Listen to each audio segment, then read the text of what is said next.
Ang bubonic plague, isa sa mga pinakamatitinding pandemya sa kasaysayan ng tao, ay pinakakilala sa pagkawasak na dulot nito noong Black Death noong ika-14 na siglo.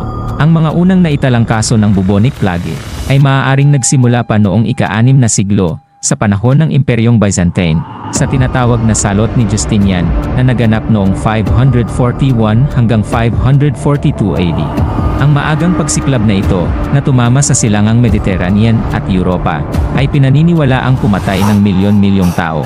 Bagaman ang Black Death ang kadalasang itinuturing na pangunahing salot, ang naunang salot na ito ay nagdulot din ng matinding epekto sa Imperyong Romano.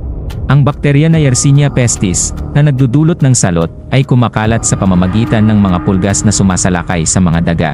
Ang mga pulgas na ito ay kakagat ng tao at maglilipat ng bakterya. Gayunpaman, hindi lamang mga daga ang responsable, pati na rin ang mga pulgas at kuto ng tao ay may malaking papel sa pagkalat ng sakit sa masisikip na lungsod. Ang salot ay kumalat din sa pamamagitan ng mga droplets sa hangin na naging mahirap itong pigilan.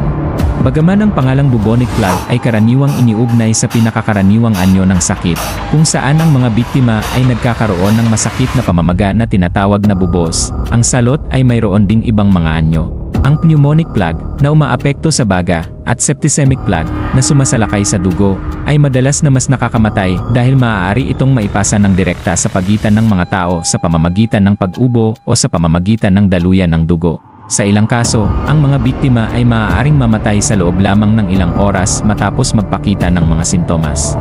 Ang Black Death ay hindi lamang nag-iwan ng pisikal na pinsala, kundi pati na rin ng malalim na psikolohikal at kultural na epekto. Ang takot at kawalang pag-asa ay nagtulak sa maraming tao na talikuran ang kanilang mga tahanan, pamilya, at maging ang kanilang pananampalataya.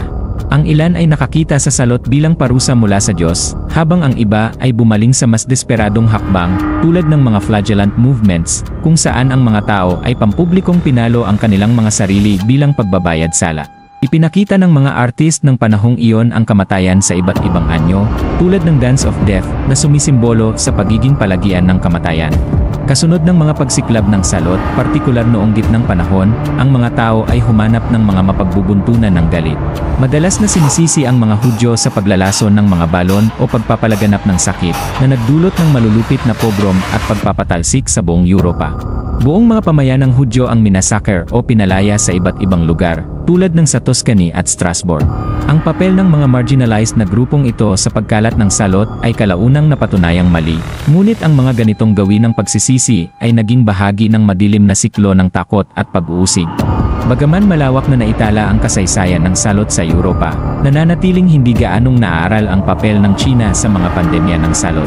Noong ika-14 na siglo, kumalat ang sakit mula sa China patungo sa Europa sa pamamagitan ng mga rutang pangkalakalan tulad ng Silk Road na dinala ng mga mangangalakal at hukbo. Gayunpaman, kaunti lamang ang detalyadong tala ng kasaysayan mula sa China tungkol sa lawak ng outbreak, na nag-iwan ng hindi kumpletong larawan ng saklaw nito. Ang pagsiklab noong 1300 sa China, kung saan pinaniniwala ang unang naging mas mabagsik ang anyo ng salot, ay nananatiling balot ng misteryo. Hindi tuluyang naglaho ang bubonic plague matapos ang Black Death. Ang maliliit na pagsiklab ay paminsan-minsang naganap sa kasaysayan, kung saan ang pinakahuling malalaking pagsiklab ay naganap noong unang bahagi ng ika-20 siglo. Ang Manchurian Plague, noong 1910 hanggang 1911, sa Hilagang China at Mongolia, ay pumatay ng higit sa 60,000 tao. Hanggang sa kasalukuyan, may mga naiulat pa ring kaso ng bubonic plague sa ilang bahagi ng mundo, tulad ng Madagascar, bagamat mas bihira na ito dahil sa modernong mga antibiotics. Ang pamana ng salot ay hindi lamang makikita sa papel nito sa paghubog ng kasaysayan, kundi pati na rin sa epekto nito sa medisina.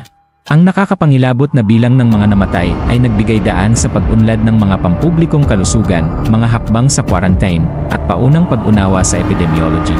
Bagamat marami ang sinisisi ang mahinang kalinisan, ang salot ang nagbigay inspirasyon sa ilan sa mga unang anyo ng contact tracing upang mapigilan ang pagkalat, isang konseptong mahalaga pa rin sa pamamahala ng pandemya sa ngayon. Isa sa mga pinakatanyag na imahen ng salot ay ang plague doctor, isang manggagamot na may suot na mahabang maskarang may tuka, na kadalasang may lamang mababangong damo o pampalasa na pinaniniwalaang nagpapadalisay ng hangin. Ang mga doktor na ito ay kadalasang hindi gaanong bihasa sa tunay na medisina, ngunit kinukuha upang alagaan ang mga biktima ng salot.